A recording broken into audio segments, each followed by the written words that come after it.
There you My go. pride and joy right here. Adam back wild Oh man, card. Um, beautiful. yeah, man. I mean, that's a great segue into my world at Swan. I guess you could say director of partnerships, but I'm just really passionate about helping support um, awesome people, awesome company, awesome projects, doing really cool stuff in the Bitcoin space. Community is the number one thing in a survival situation. And if anyone has noticed, we are on Earth in a survival situation. And if we've looked more closely to the political realm, the financial realm around us, we know we are in a true financial and economic and political disaster. We are in survival mode, and the people around you, the community you build, the relationships you build are the most important thing that we have at our disposal. We have a playable character today in a sea of non-playable characters who is really a genius at this, the superpower of empathy and being able to relate to other people and build relationships is really at the forefront of Nathan Fast's repertoire.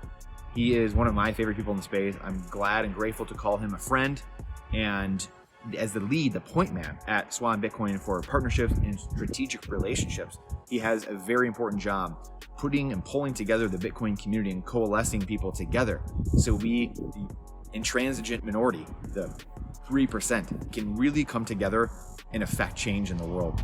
Thank you, Nathan, for all that you do, for helping us at Bitcoin Trading Cards, all of the things you do for everyone in the Bitcoin space. I hope you enjoy this and Nathan's orange pilling journey as well, and what he is doing now, moving forward into the future. Mr. Nathan Fast, enjoy. We want to thank our sponsor. This show is presented by Bitcoin Trading Cards, an orange pill in a pack, making talking about things that normally make you want to cry fun and easy. The scarcest and most educational cards to ever exist. Available now. Mr. Nathan Fast, thank you so much for joining me today. I really appreciate your time, brother, and coming on. Yeah, man. What's up, dude? Good to see you again. Thank you for having me. Yeah, absolutely, dude. I just came across a picture, which I was trying to think of like how to put it up here. I like share my screen or something like that, but I got to find it. It was the picture from the pleb party last, I guess, well, geez, it was last year now. I keep thinking it's 2023 still. But it was the Miami pleb party, and it's like me and you next to each other, and I think like it's like Larry Lepard and Anders, and I don't know if it's BJ or, there's a bunch of people like around us, but you and I are right in the center of the picture. So I just saw that, like, ironically, like you and I have been talking over the last week or so. But anyway, I just thought it was kind of It's like that. funny you mentioned that. Can you please email that to me, Because I've been Yeah, literally I this randomly see morning it. trying Like, to find pictures of the pleb party. Epic time, dude, so 100%. good. So good. Cool. So in saying that, parties, partnerships, things like that, what you do at Swan, I want to, like we were saying backstage, I want to talk about Swan, kind of the state of the Bitcoin community, the state of Swan, what you guys are doing on the back end, what's, kind of what you're seeing from your end. There's public perception, there's things that you guys are doing. You're obviously one of the most visible companies in Bitcoin, which is a good and bad thing, right? Like when the bigger you get, the more you're on the pedestal and people are kind of looking at you. So I would love for you to kind of touch on what you do at Swan and help everyone know, because you've helped us greatly at Bitcoin Trading Cards and do the things. Got packs laying all over. I got cards laying all over here. Helped Dude, us. There you big go. shout Look to the at sponsor. that. There you go. My pride and joy right here. Adam back wild Oh man, card.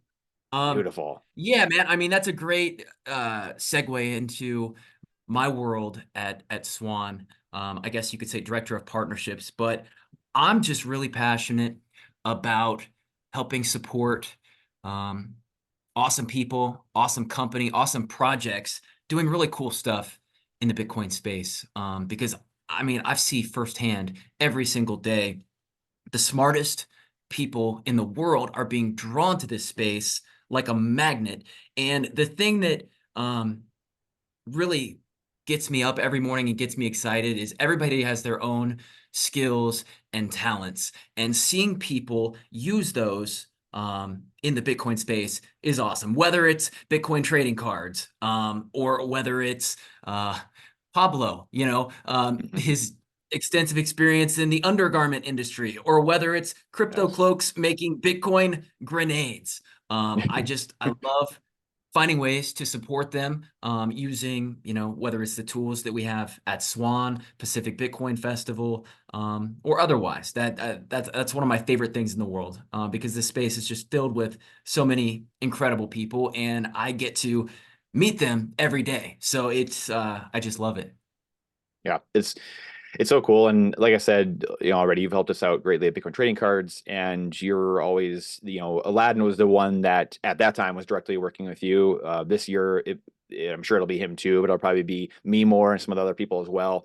But he at that time was just had so many great things to say about you specifically, and what in the help that you gave to him and the team and everything. So again, I just thought it was fitting, and I wanted to have you on for a while now. And it's always hard getting everyone's schedules together. So again, thank you for coming on. Yeah. Yeah. So where does Swan, like you guys have the Pacific Bitcoin Festival, have had two successful ones already. What is the plans? I know we just talked about, dates kind of just rolled out, stuff like that. I would love for you to elaborate on Pacific Bitcoin Festival this year, 2024, what's in store, what you can talk about, dates, etc. Yeah, actually, by the time this gets published, the brand new website just rolled out today. So it's out, pacificbitcoin.com. We have the same venue that we've had the past 2 years in Santa Monica.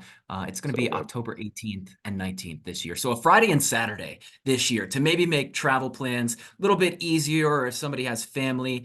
But that was kind of the thought process behind Pacific Bitcoin in the first place.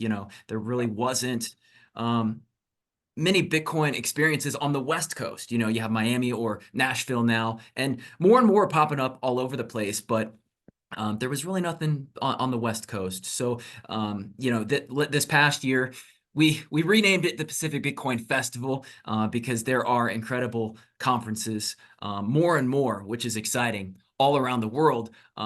But there weren't any festivals. And so, you've been there and you've seen it firsthand. So it's obviously got all the incredible education, great speakers, great panels. But there's also basketball. There was jujitsu. Jiu-jitsu, yeah. There's parties and there's concerts and DJs. So it's just a full 360-degree experience. It's just a party. And we just want to be the most fun, unique Bitcoin experience there is. And so hard at work, putting preparations in place for this year, but it's going to be a banger again.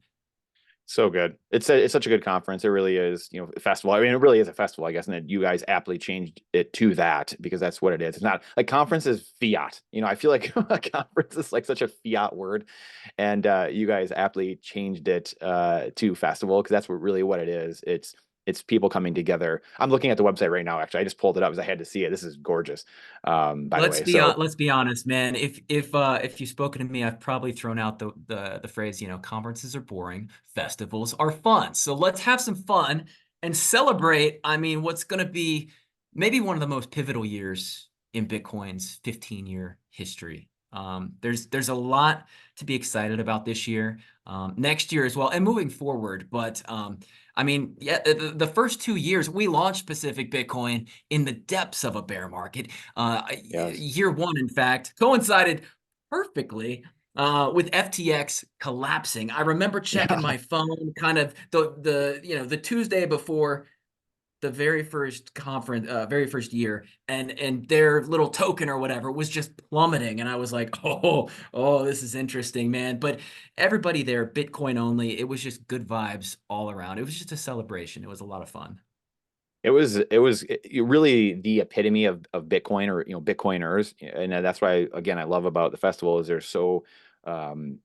there's enough people where it's intimate, or how do you say that? There's not too many people where it's just too much, and there's not too few where it feels like you're the only person there. There's so many good people there. It really is like a great mix of people, and again, it's a great cross section of Bitcoin because at that conference, that was my first in-person conference, and I'll never forget it.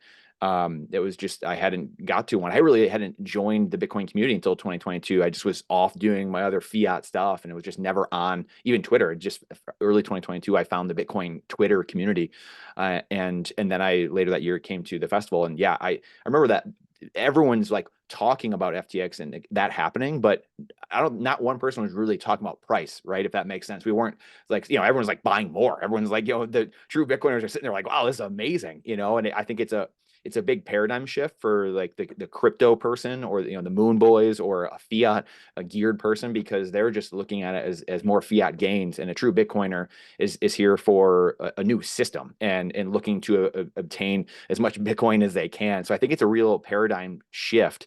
I would love to get your thoughts on that, even because I just see it as such a paradigm shift in the way people think, and that's to me the hardest thing I see when talking just to a normie or a pre-coiner. They can't understand that it's you're trying to change the system. It's money versus what. What are your thoughts on that? I guess with even the festival and just bringing different types of people in here, and how that paradigm shift is. Hey, really quick, I want to annoy the hell out of you with a quick little break to just remind you that we have to share the signal within the noise, because the algorithm hates truth. The algorithm hates truth. So we have to do all that we can to spread the signal. The faster we do that, the quicker change comes to the world. We need to be the change we seek to be. What are we doing? What am I doing? What are you doing to build a future? Also, if you want a written version of a lot of what we do here, please go to the description and find the link to our blog, our Substack, as well as you will see many links to either the work or the companies, the places you can find all the playable characters here that we talk to, and how you can connect with them. So now back to the show. Thank you. That is a really great point, and I completely agree with you. In fact, so I guess to tie it into Pacific Bitcoin, and then we can move on. I believe Pacific Bitcoin 2022 literally marked the bear market bottom. I have a screenshot in my head. Steven, who runs Swan Private, he posted during Pacific Bitcoin, he's like, I'm calling it, this is the bottom. And that tweet so far, it was 15, 16K-ish, has aged very, very well. But I went through a period last year where I didn't check price at all for weeks and maybe even months. I do remember I was in Las Vegas for the Live While We Were Young festival. It was in October. It's kind of like Warp Tour 20 years later with my wife and some friends. And we were at the pool. This was this past October, so a few months ago. We had a couple hours to our flight. My wife's like, hey, why is Bitcoin trending? What's happening? And I was like, I don't know. I put my phone down. I'm trying to have a drink, whatever. And I look, and it was the day, I think there was some ETF news or something. It was late October, and the price, it was a mini God candle, and I was like, oh my gosh. So that was really the first time I paid attention to price in a while. But you're right. I kind of wouldn't mind like a drawdown again, just to give more time to stack cheap sats, which goes against almost everything in the traditional finance industry and that we've been taught. But yeah, I literally just downloaded a Lightning wallet onto my daughter's phone today. I'm gonna start sending her. That's I awesome. sent her just the very first transaction, like 1,000 sats, and she goes, "Wow, Dad, I have 43 cents." And I was like, "Number one, just wait. Hold up. When Bitcoin's at 1 million, that's going to be a lot more. But if I send you 1,000 sats every single day, that's going to add up." And we were talking, well, what's the benefits versus Venmo using the Lightning, using Bitcoin versus Venmo? And I go, well, number one, you can do this anywhere. You can transact anywhere in the world in a matter of seconds. You don't have the government. If you want to send $600, they're not going to say no. Nobody's going to say no. It's permissionless. It's freedom money. And I think I was seeing the light bulb turn on her head a little bit, which was pretty exciting. That's awesome. How old is she? So she just turned 13. Wow. Yeah. You're not old enough to have a 13-year-old. Holy cow. Yeah, Jeez. and my other daughter, she is 7. I'm trying it. She's got my old phone, so I'm trying. She's like, Dad, can we do it later? She was watching YouTube or something, so she's next. Man, that is just wild. So but speaking, what's interesting is my 13-year-old just got done. She does have finance class. She just got Wow. done learning about inflation, which was encouraging to me because when I Dang. was 13, I couldn't tell you what inflation was. Oh, But I guess you see it just going to the store to get some Doritos. You're like, well, yeah. last week, last month, last year it was $1.99. Now it's $2.99 for the same thing. What's happening here? Or at least shrinkflation, right? Where the bag stays the same, there's less inside, right? That's And the that price is too. the same, bag's the same, but there's less inside. I'm a Wild. I'm a finance guy. I do all of our shopping because I know how much stuff should cost. I also know if I send my wife to Target to get like some sunscreen or something, she'll come back with $300 worth of stuff that we didn't even need. Crazy. Oh my goodness. That's a whole nother rabbit hole. That's a whole nother It's rabbit hole. another rabbit hole, man. Oh man. Well, okay. So in saying this, on this tangent, what was your upbringing like? Like, what was your intro to money? So you're talking about, your kids, and we can kind of get back to that too, because that's my passion too, and that's why I joined forces with Aladdin a year ago, and just the Bitcoin trading cards and writing kids books and like all this stuff. Like to me, the children are the future, right? So it's like, how do we and those are the people we truly have influence over, right? Like all of us, especially men with our egos, like we think we have like power and influence over people. And it's like, yeah, at the end of the day, yeah, kind of do, kind of don't. But like our kids are the people that we really have influence over as a man and a woman. And it's, how can we prepare them best for the future? So that's, something very close to my heart. What was your upbringing like in, intro to money, and like where did you eventually lead? How did that lead into Bitcoin? Yeah, great question. So I grew up, spent the first 21 years of my life on a farm in Ohio. I see your Michigan State shirt. Wow. So Yeah. Big Ten Close to me. country, Yep. just a little south. Yeah. We were not wealthy, maybe lower middle class, I would say. I was a saver from a very young age. Like I raised pigs for 4-H every year, and I would Wow. save that money. And um, my dad, I swiped some of his investing books back in the day. I still have them on my bookshelf.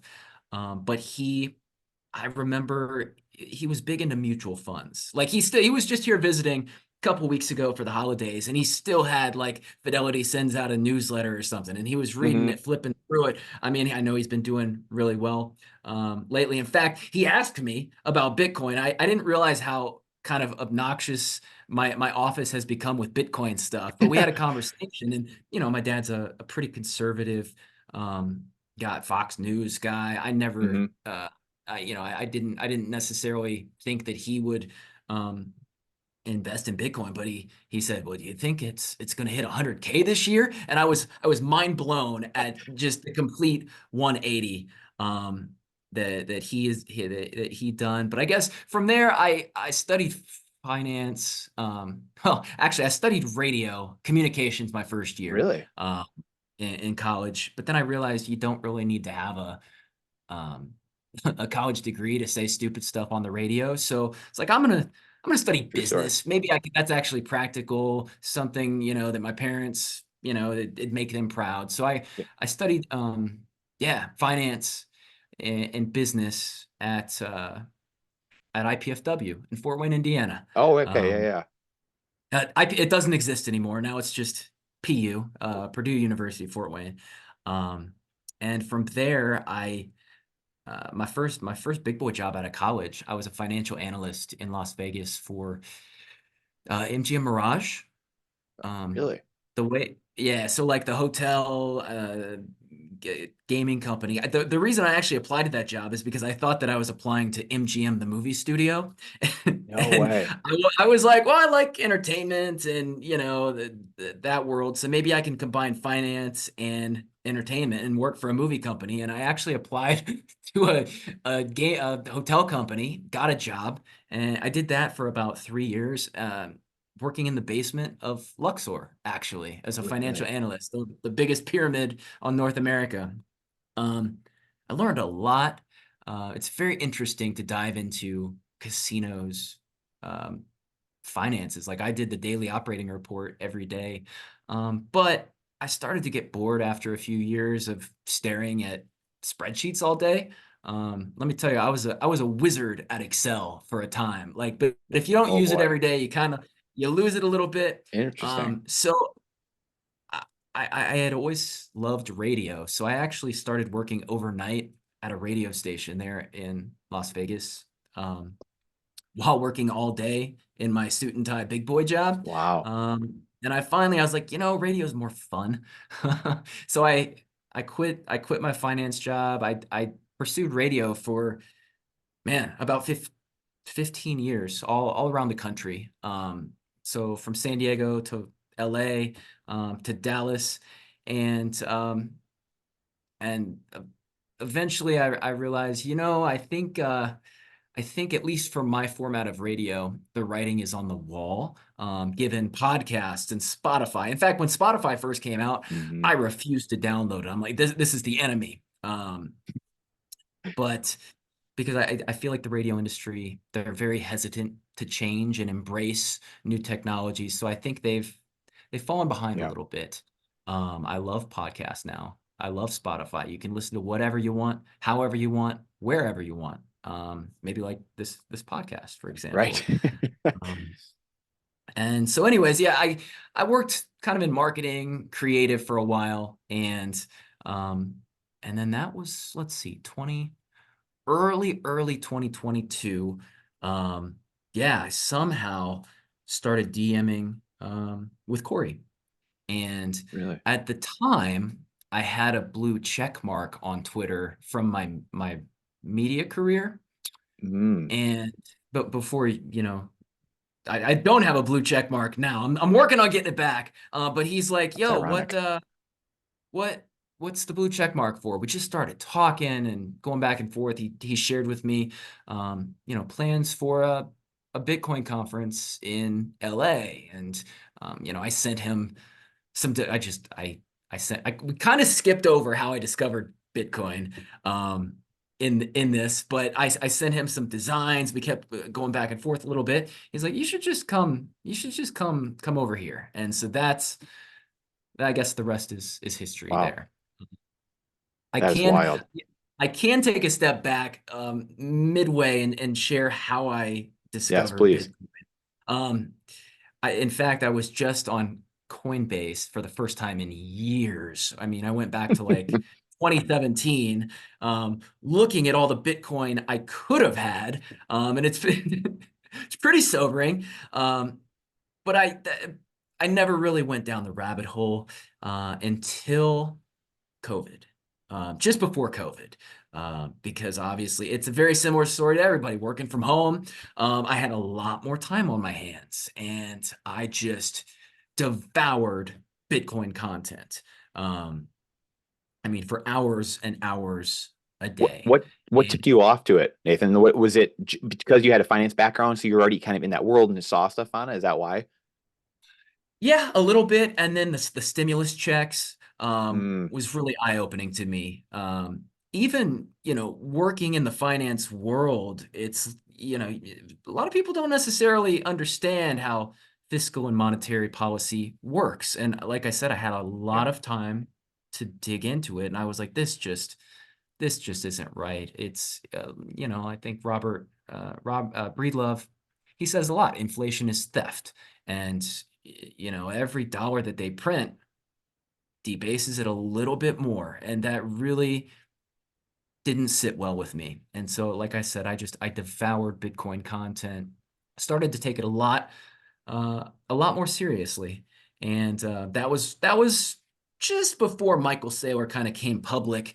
And Hmm. I mean, man, he's just so eloquent with his thoughts. And I said, man, if a literal rocket scientist did the work, and he understands, and he's making big big investments, big bets. That's a lot of Like they're predictions in a way, right? Like a where lot you of allocate your commitment. cash, your wealth, your time and energy, it's a prediction on your mental model of the Also, world, right?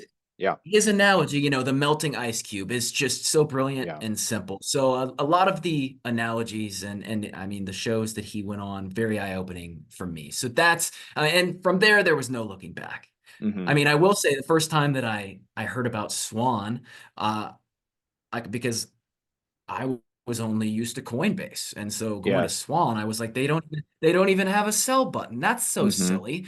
I mean, obviously, that's not the point. I've come a long way in my Bitcoin journey since then, and it is exciting to see the growth of the Bitcoin space and Swan since then. So what you just said a minute ago made me think of something that I feel like this is like it's something I get as an objection, at times. But it's probably one of the things I hear more though, and I think it's something that again people have. We alluded to it earlier, but it's something that it's this paradigm shift that people have a hard time understanding, like living in two worlds, and it's the fiat gains versus denominating your life in Bitcoin. Like because we have to live in two worlds right now. Like you can't just Bitcoin or sats aren't on every piece of every six pack you buy or every loaf of bread, right? So you have to live in these two worlds in a way, and people have their different ways of doing it. But what you were just saying kind of made me think of that, of like what do you tell people, like when you're talking to family or friends or whoever it is, or people, obviously clients, at Swan or whatever, how are you talking to them when you're explaining? Because again, it's hard to wrap your head around when you're just learning. And that's why I think number one, sharing our story is so important, because it shifts the context for people and helps them relate to, because I think I'm going on tangent here, but people have a hard time, and we all did, right in the beginning, of seeing that end goal and getting to the end of that tunnel. And the story is what helps you shift, like the Michael Saylor thing. And that's probably where I'm going with this too. Like he tells this long story with Breedlove, that initial series, which so many people saw, and helped kind of convert people in a way and see the light and get to the end of that tunnel and be like, wow, this is what this all means. This is what money means. Gave of a definition to money in a way. What are you doing, and how do you explain to people when they're talking about fiat gains, or hey, we're going to sell? Like you said, the sell button is what made me think of all this. Actually, it was like you said, there's no sell button initially with Swan or what have you, where Coinbase was about the fees, in and out, in and out, in and out. So how are you explaining that to people, is what I'm trying to say, I guess, when people are coming to you and asking about this different ethos of, say, a Coinbase versus Swan. Yeah, I think it's a little bit of a paradigm shift versus what literally everybody has grown up believing. Like me and you, we've never lived in a world where our US dollar is backed by anything other than the full faith of the government. And I mean, I'd like to think that that's enough, but then you think of well, WTF happened in 1971. Mm-hmm. And when you really, a lot of it comes down to just doing the work, which is what most people aren't willing to do. But no fiat currency has ever survived ever, because people just can't resist the urge to print more. The dollar has been around for a while. You think about like the pound, or back to Roman Greek days, and then you dive into the properties of money. And again, a lot of people just don't care. They have a direct deposit, they get paid. I don't care what money is, but that you see like all those 6 or 7 fungibility, transfer, all of those.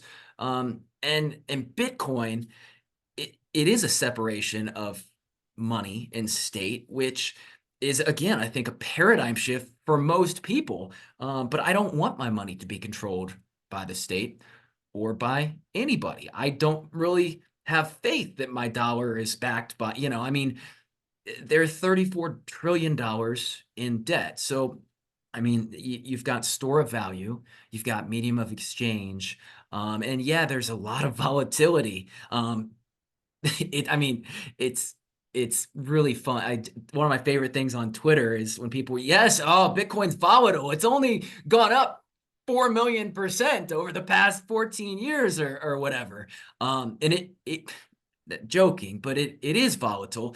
But And I think it was Preston Pish, actually. I don't know if he was on Kitco interviewers. He's mentioned this on other podcasts, but if you take Bitcoin performance over any 4-year period ever in its history, it's at least 25%. And then you've got people have done, they've done the work on if you started DCAing at the very top, 67, 68, 69K, you would actually be up on your DCA investment. So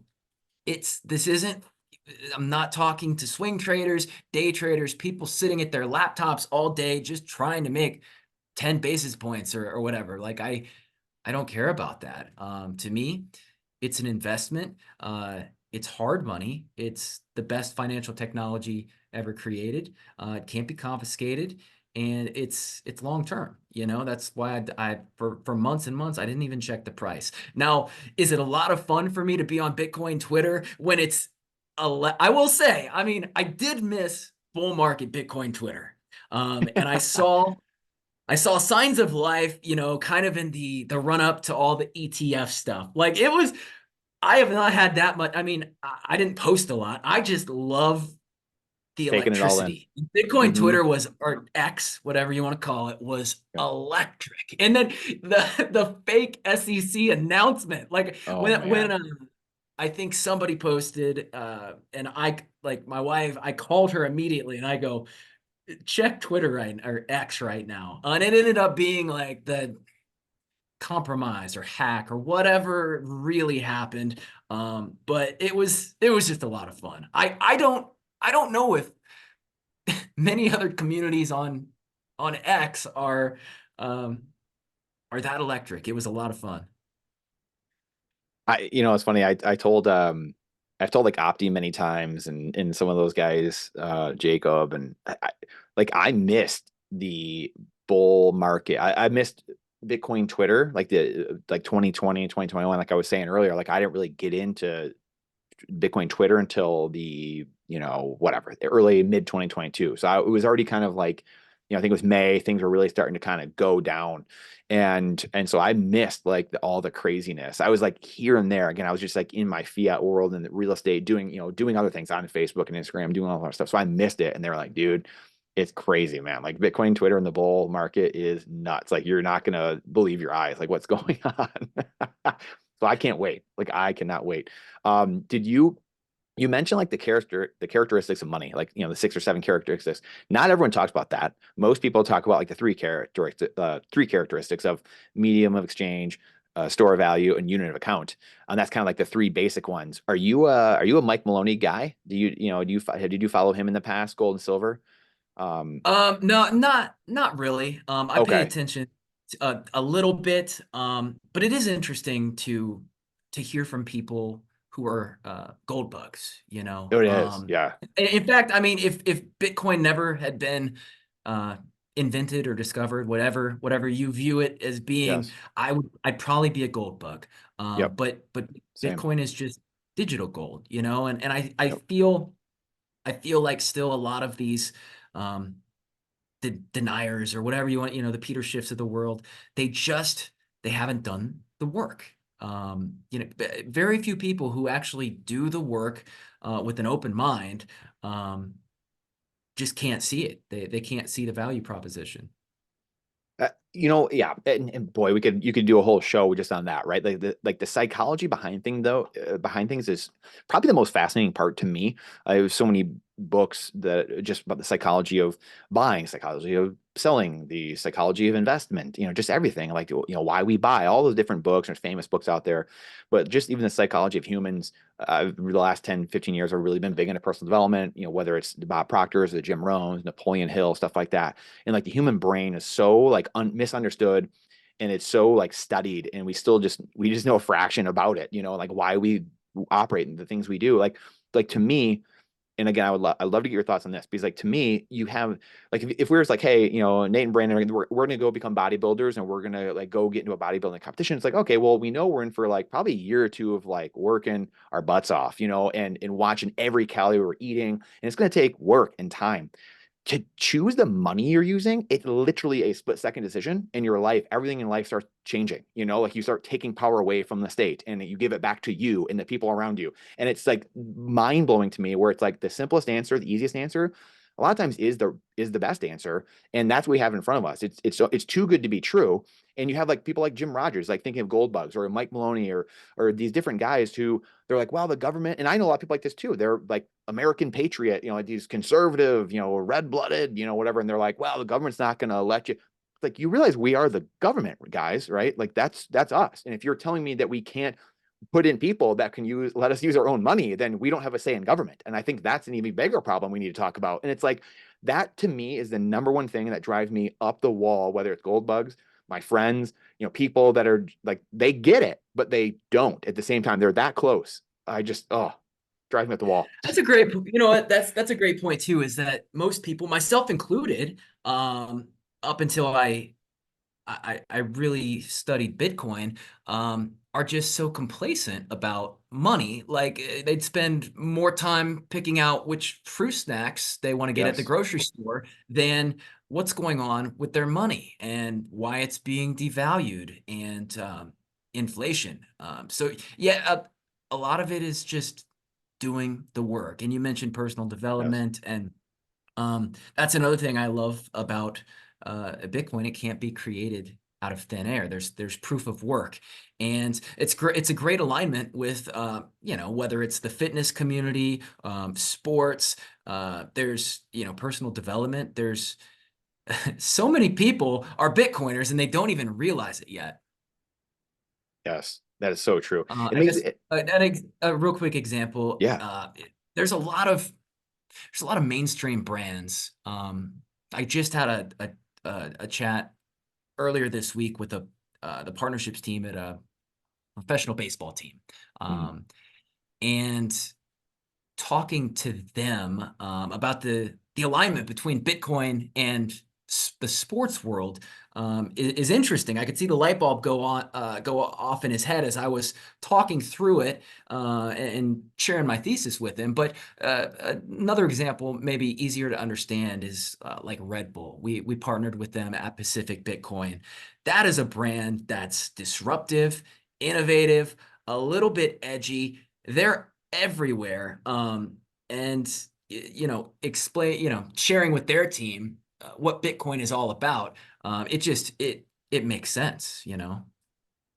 Yeah, it makes me think of, because the one thing you touched on something a second ago, and it makes me think of you know, capitalism, which is like what you mentioned was like we all are guilty of it. Like we all were doing this at times. Like before we got into Bitcoin, you have to go through this gauntlet of learning, and we don't just wake up one day and like, oh, I'm a Bitcoin genius. Like I know everything and I just got all this Bitcoin. Like that's, no one goes through that. Everyone has to go through this learning, this maturation, this gauntlet to get through, and the bumps and bruises along the way. And it makes me think of like this the capitalism is the greatest, you know, structure we've had as a society, but right now it's broken. You know, we have crony capitalism, and it's because that foundation layer, that monetary foundation, is broken, and so it distorts capitalism. And that's why people are running towards socialism or Marxism, and they're running to these other things because they think capitalism is broken. And you get like which I was this guy, and this is where like I empathize with people. I was a guy of like, well, get smarter, get better, you know, build a better business, bro. You know, like invest harder, you know, invest more, go out the risk curve. You know, like you have all these things. And it's like, no, the average person can't do that. Like they're not going, I shouldn't say everyone can do it. But what are the realities? The realities are life is life.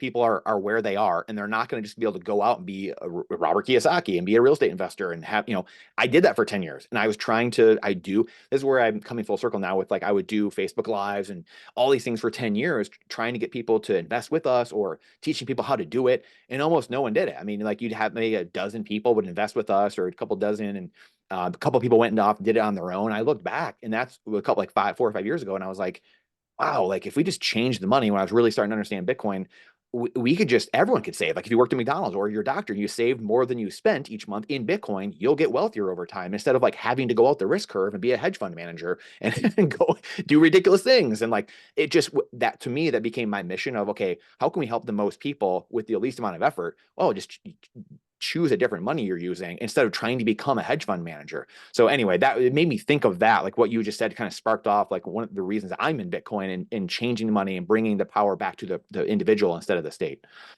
You're right. Yeah. And that made me think of, graduates, or I guess for lack of a better word, like the generation today who's graduating college. Maybe they're not even going to college, but they've got massive Yes. debt. And then if they're trying, eventually maybe trying to raise a family, like buying a car or a minivan or a house right now, like good Yeah. luck. And even if you Oof. can, I mean, the interest rates are Right. Right. just just not any help. And obviously, you depending on what your Twitter X timeline looks like, it's like, oh, the boomers, they got so lucky, they bought a house for 50,000, now Right. they're unloading it for 2 million, which is not untrue. But that means that something is broken. And so, I mean, I'm kind of in between generations. I wouldn't say I didn't get lucky, but our timing of buying we got very fortunate with our timing, because if we tried to buy our house right now, it would be a lot harder. And it's going to continue to be harder, and so like to build on your point, like something's broken. It's a broken system, man. But a Yes. lot of people, like you said, don't do the work. They would rather watch 2 hours of Netflix or just scroll through TikTok videos endlessly when they could be, looking into this. Like, how do I build a better life for myself and my family and future generations? So, and a lot, I will say there's also still, uh, we're early, man. Like we Yeah. really are. Like this Yeah. technology is 15 years old. Like think about the internet when it was 15 years old. Like modem was still screeching at you and it was like painfully slow. You had AOL CD-ROMs. So it takes a long time to get there, but there still are barriers, like a, a normie trying to figure out a cold card. I mean, I love cold card. Just a random example, a signing device. Like, well, why do I need to do Yes. this? It's because, well, you're in charge of your money. No, there's no bailouts. There's no banks. I bet. Yep. Don't get me started on banks too, man. Oh boy. Yeah. It's called self-sovereignty, and it can be scary for some people. It is. It's personal responsibility. It's funny you say wallets too. I think that's, well, I shouldn't say for everybody, but for me, that was actually the thing that kept me away from Bitcoin, I think in maybe 2015, 2016. And then it was kind of too late in 2017 in a sense that there was a bull run. And as an investor, I was like, okay, it's running up. I'm going to wait till it pulls back which in Bitcoin, you never know if it's going to pull back actually. However, as at the time, limited knowledge of Bitcoin in that sense, I was just like, okay, I'm going to wait till it pulls back. And I didn't start buying until 2018. But wallets were what kept me out of it, actually, thinking because I just had not enough knowledge, didn't do the work enough yet to understand, like, oh, this isn't that hard of a process. A few minutes, 5, 10, whatever, half an hour of work. It only takes a minute or two to actually do the thing, but you got, learn about it a little bit. But that scared me off, even as whatever I was, 30 years old or 32 at the time. And that even scared me off as someone technically savvy. So it's just, I think like you said, make sure we're talking about it properly and helping to educate people, because I think that's, again, something that scared me. I can't imagine what some people think, especially the older generations. They're just like, whoa. So to your point, we are so early. And I think that's the realization that more of us have been having the last year and a half of, wow, we are really early. We're another bull run or so away. We're another Trudeau event, as BJ says, President Blackface event away from locking people's accounts, things like that, until people are like, oh, I actually really get it now.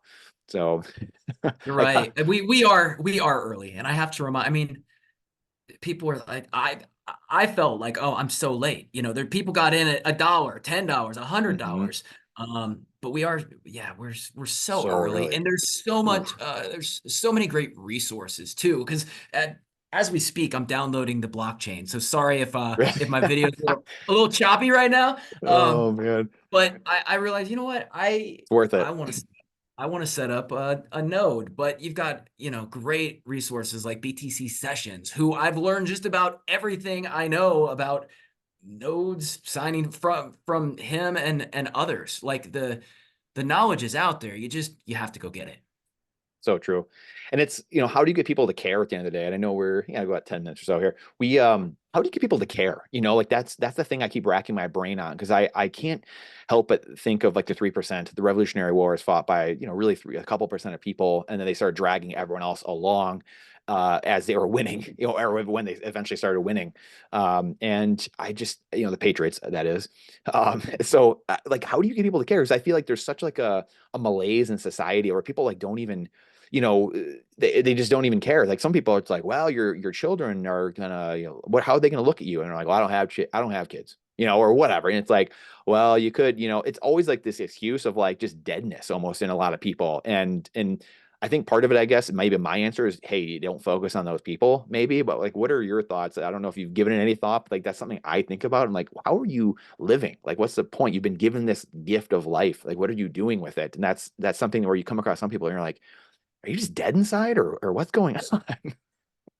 I think that's a great, a lot of people are going to have to figure it out for themselves. They're not going to sit down at their computer and Google Bitcoin properties of money. But if they notice over the course of 6 months or a year, 2, 3, 4 years, that their power bill or their car insurance keeps going up and up and up. In fact, I mean, I called my car insurance company and I was like, guys, it's gone up 10% every 6 months for years. Like Jeez. same person, no incidents, like same vehicle, like what's going on? And then obviously there's a lot of other factors into that, but that was just one example. Like Yes. eventually they're going to Google how to save money, or, Mm-hmm. what's inflation. And maybe they'll stumble onto some article, maybe at swan.com, maybe somewhere else. Mm-hmm. Hey, Bitcoin as an inflation hedge. Um, I, I, I They'll think get a some lot of Bitcoin trading cards in their hands. Who knows? I don't know. get yourself a Genesis pack, Hey, come people. on, get educated. That's another. So kind of dovetailing on that, along with our mission at Pacific Bitcoin Festival, is to be welcoming for everybody, whether you are a Lightning developer or whether you still think that HODL is a typo, and we want to fuse it with music and sports and concerts and bring Bitcoin to the mainstream, and it's exciting to see a lot more sports brands really looking. I mean, you've got people who, whether it's the Dallas Mavericks, hey, we'll accept Bitcoin. I mean, Mhm. I personally like Mark Cuban, but he's a marketing guy, and Yeah. that was a gimmick. Yeah. But to see teams really embrace Bitcoin, or major brands, like I said, like if Nike put out an orange Bitcoin edition, they would sell 1 million pairs. I mean, I would buy 10 myself, Yeah. but these companies don't realize how hyper loyal Bitcoiners can be to Bitcoin friendly brands. And so slowly but surely, there's been some road bumps like FTX, or ICOs, or all the scams, or NFTs. But I think they're starting to, at least in my conversations, they're starting to get it that, wow, yeah, Bitcoin is, and even is with some nudging from the government, the SEC, whether it's because of the courts or not, separating Bitcoin from everything else. It's slowly but surely Yeah. gonna get there. So really quick, you got to tell Har that we need the hockey skills competition at Pacific Bitcoin Festival, by the way. So I keep plugging and telling every time I get somebody in front of me. So that's my You another know what? I'm here for it, man. I thought little accuracy so. shooting or something. Orange Pill app did a $5 wrench attack defense Yes. seminar, which was like wrestling, MMA, jujitsu, with Ben Askren, and it was a lot of fun just watching people get manhandled by So him. funny. No injuries, but it was great. It So was awesome. I like that I was hockey telling idea. Brad, Myers, Har, like, come on, guys. And they're like, oh yeah, we got to do it. We got to do it. So that's another, I'm putting the birdie in another person's I'll ear be now. honest, man. So, You should see. There's so many ideas oh, I bet. that we have and that get shared our way, but Hmm. it's so sad because we can't do it. I'm like, I Can't want to do it do all. that, Yeah, I want to do that. So yeah, I mean, we're definitely finding some fun ways to elevate the experience even more this year. So that's should be a awesome. good time. You said a few minutes ago we were saying, I forget what it was now, but we were saying oh, it was the boomers in buying the houses, and always like these memes, like you said, like, oh, they're dancing like, we bought our house for 40 grand and now it's 1.2 million or whatever. And Fred Krueger, I believe it was the other day, shared something that I thought was really interesting, and he was like, yeah, most millennials are like ticked that, the boomers bought their house at 40K and now it's worth, whatever, 1.5 million or whatever. But he's like, most millennials won't buy Bitcoin at 40K. And then when it gets to 2 million a coin, they'll just be like, whoa, what? Like, I didn't know. I was like, that's actually brilliant. That was a great point. Great point. So, That is a great point. I mean, fingers crossed that would be a great scenario. seriously. So in wrapping, last couple of things here, what is your, so you're obviously handling partnerships at Swan, you guys have a pretty big team, obviously, and doing a lot of different stuff. What's your genius zone? Obviously you're more on the financial side. It sounds like you're more of a numbers person, obviously, but what is your like genius zone? What's your superpower that you bring to, I guess, Swan, but also the Bitcoin world as well? I think, yeah, I'm kind of one half analytical, one half creative, almost split Wow, right down the middle. that's But like I cool. said at the very beginning is identifying opportunities to use, the resources that we have at Swan and Pacific Bitcoin to support companies, brands, projects, individuals, people doing awesome stuff in Bitcoin. Again, that's a good way to put a bow on it. So whether it's on Swan Media, like our shows, YouTube, podcasts, whether it's something really fun and kind of outside the box at the Pacific Bitcoin Festival, talking through ideas, brainstorming, being really creative. That's a lot of fun. Our Pacific Bitcoin team, like I said, we're really trying to push the boundaries and get really creative with our partners and sponsors this year, and that I'm so fired up to see it come to life. Yes, that's so cool. Yeah, we can't wait to be there, kind of see what you guys have in store. It's very, very cool. We're looking forward to being there and having our booth and I don't know, carding out, balling out, Bitcoining out. So I'm hoping to get this bad boy signed one of these days. I know That's what I need. come That's on, what I Adam. need. Come to the festival. Let's go. Let's go. Um, what's your anything else you're working on here? Like any other things that you're excited about besides Pacific Bitcoin, and it could be Swan related, or it might be something personally that you're working on, anything like that, any other like, mission that you're on or exciting projects you have, like I said, whether it's you personally or, or Swan related. Man, that's a great question. My since Pacific Bitcoin Festival last year, I've just been every weekend inventing projects to do around the house. I never was a carpenter, never an electrician, but owning your own house, you definitely pick up things, and that's a lot of fun for me. Just to Yes, be able to turn my brain off and build a shelf, paint a room. I mean, we've there's something about working with your renovated. hands, man. I'm telling you, like, It's it's just, even it's like meditative, everything. Like, plumbing. yeah, yeah, Rather than, oh man, I gotta call a plumber. Like it might take me a yes. whole week, but damn it, I'm gonna figure it out myself. So, I mean, I'm kind of YouTube's a joking, but savior too. yeah, Get it's YouTube cool up. to Like, how do you see, do this? Yeah, dude. 100%. How do it's I fix? I mean, we didn't have that back, no, no. years ago. So, There's and again, whether it's fixing a toilet or setting up a, a Bitcoin wallet, you can learn a signer. anything. Yeah, exactly.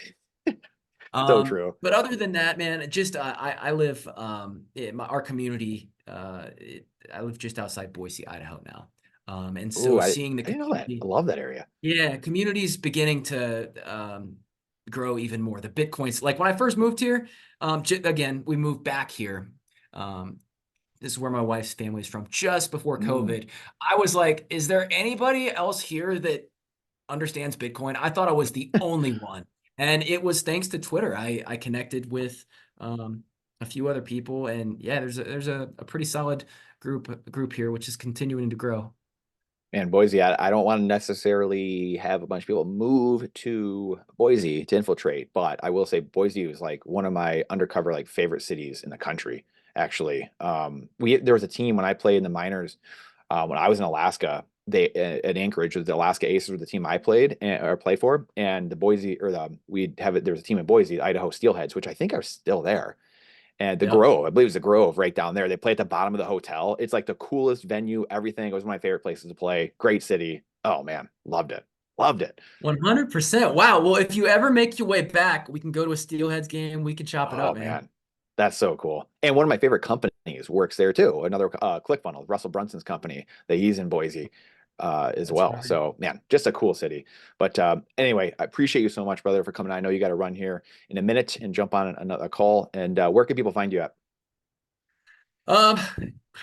Pretty easy on X at Nathan Fast. I think that's still it. I do not, man, I need to get verified so people don't think I'm a scammer. No, just at Nathan know. Fast. I would love to connect. And yeah, good to see you again, Brandon. I hope to see you again Good to see you, soon. brother. Yes, thank you so much for coming on. And yeah, excited to see you soon at hopefully earlier than Pacific Bitcoin Festival when another one of these conferences. And I will link to all the stuff here too. So appreciate you, brother. Thanks for coming on. Thanks, Brandon. See you, brother. I really hope you enjoyed that episode. Nathan's one of my favorite people in the space. You can see why, hopefully a little bit a window into why that is. His empathy, his joy, his gratitude, his intelligence really jumps off the page at you.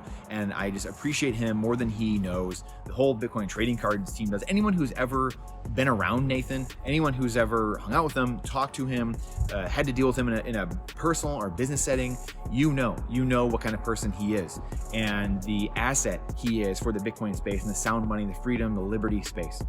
Could not be happier to have him on our side, as they say, and have him today spending his precious time with us. As we can see in the video, he is a very, very busy man, coalescing and bringing the Bitcoin community together for this bright orange future. Thank you so much, Nathan, for all that you do.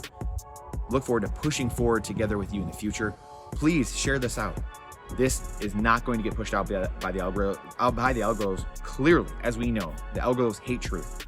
Question everything with boldness, even the existence of God himself. Trust but verify what we are saying. And this is not financial advice, it is freedom advice. And we certainly look forward to seeing you on the next one.